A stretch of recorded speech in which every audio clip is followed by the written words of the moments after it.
ayat yang ke-74.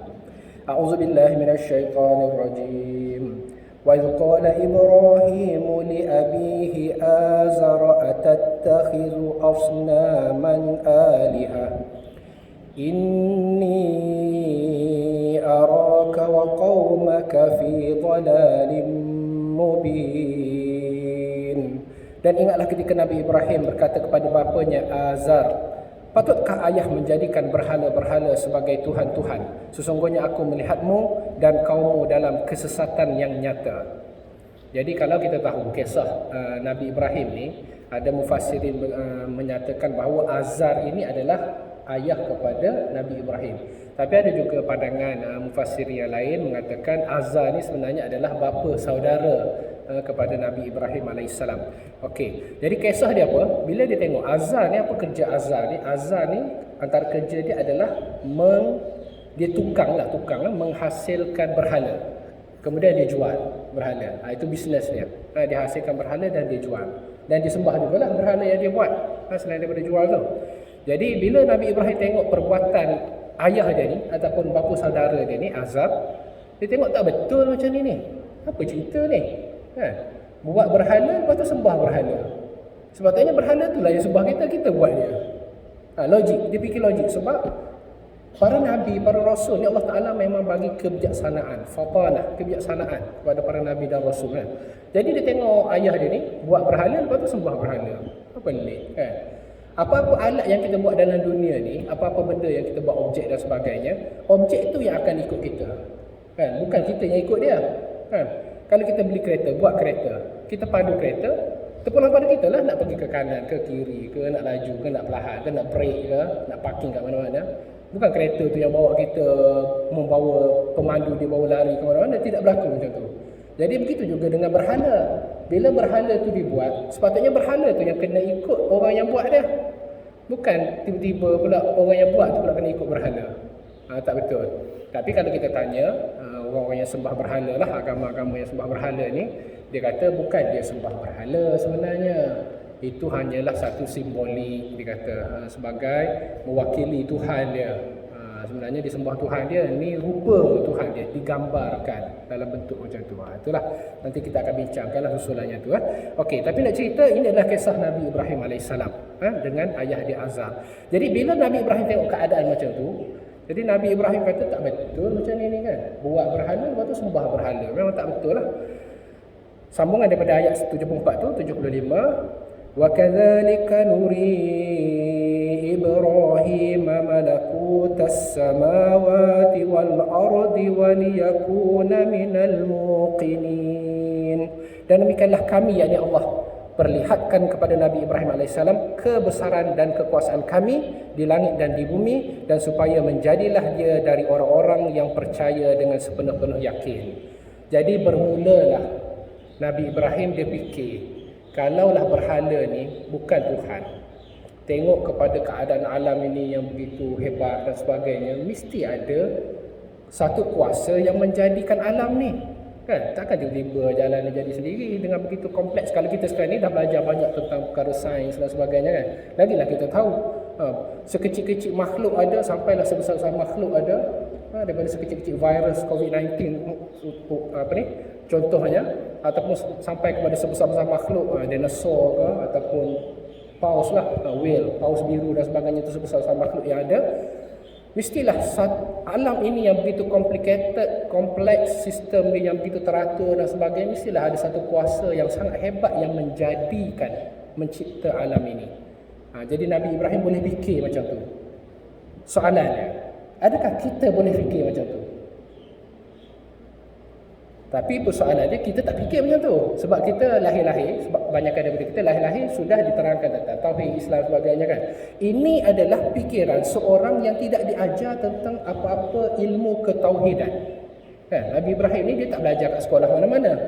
Jadi dia fikir, dia tengok tak betul kaum dia sembah berhala ni. Berhala ni kita yang buat, kenapa nak sembah benda yang kita buat?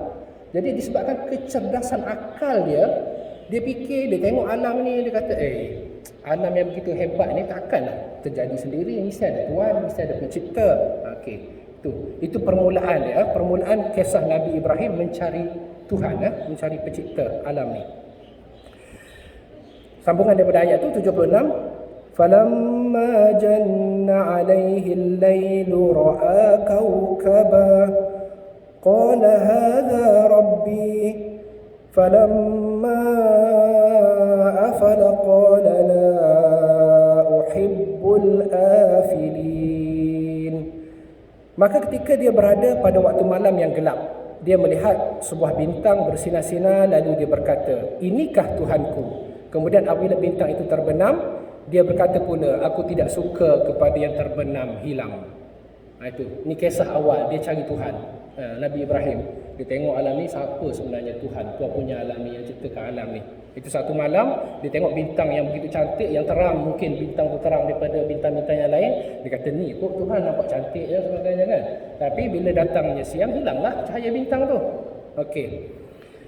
Ayat seterusnya 77. Falamma ra'al qamara bazighan qala hadha rabbi falamma afala qala la illam yahdini rabbi liakunanna minal qaumid dallin.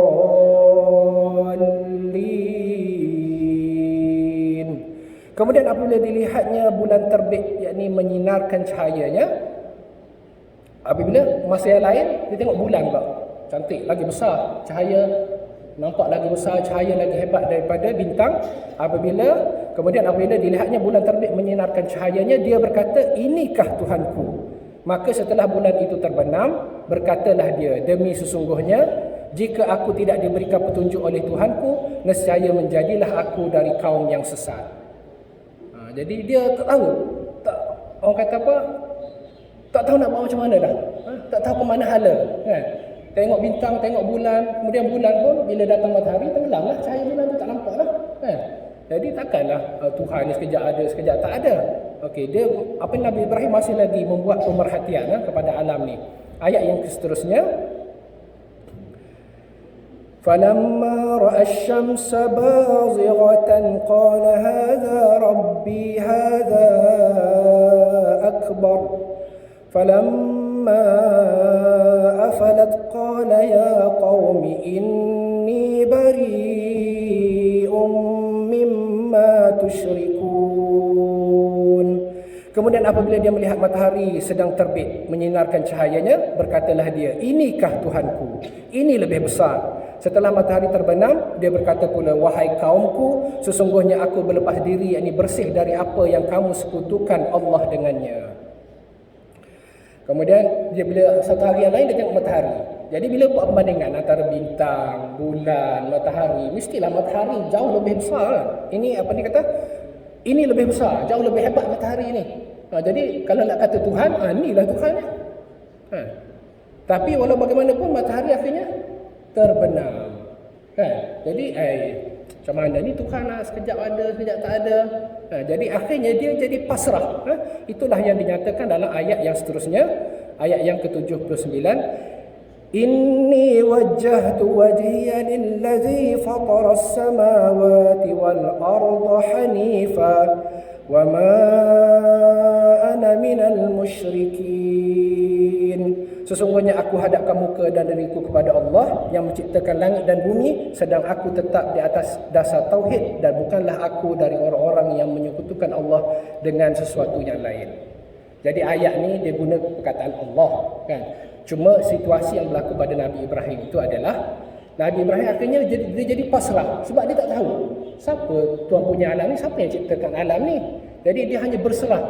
Seolah-olahnya dia berdoa, wahai Tuhan punya alam, pencipta alam ini, kan, aku berserah diri kepada kamu.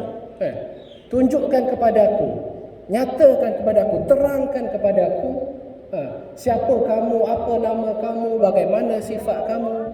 Itu maksud dia. Akhirnya Allah Ta'ala turunkan malaikat Jibril sebagai wahyu dan memberikan penerangan kepada Nabi Ibrahim AS. Jadi kalau kesimpulan dia apa, saya nak beritahu pada masa yang singkat ni, bagi seorang yang tidak pernah diajar tentang Tauhid, tapi Allah Ta'ala jadikan dia kecerdasan akal, maka dia akan, logiknya, kita akan boleh terima bahawa alam ini ada pencipta. Tapi Kecerdikan itu hanya berhenti setakat itu saja. Dia tak boleh pergi lebih jauh daripada itu. Sebab kita tak akan tahu Tuhan punya alam ni apa nama dia, macam mana dia ni, apa sifat dia, kat mana dia duduk. Banyaklah persoalan-persoalan lain, macam mana rupa dia. Banyak persoalan lain. Itu tidak boleh difikirkan oleh akal kita. Jadi kalau kita cuba reka-reka juga, jadilah kita orang yang seperti pengamal agama animisme. Sembah bukit, sembah pokok besar, sembah sungai, sembah laut dan sebagainya. Sembah matahari, sembah api. Jadi macam tu. Jadi itulah gunanya akal kita untuk berfikir tentang ketauhidan Allah SWT. InsyaAllah nanti kita akan sambung lagi lah pada masa-masa kala perkara tersebut. Semoga Allah Ta'ala bagi hidayah, bagi kekuatan ilmu kepada kita, bagi kefahaman tentang tauhid terutamanya, supaya kita berada dalam keadaan iman yang subur, segar dan kuat insya-Allah. Wallahu a'lam. Assalamualaikum warahmatullahi wabarakatuh.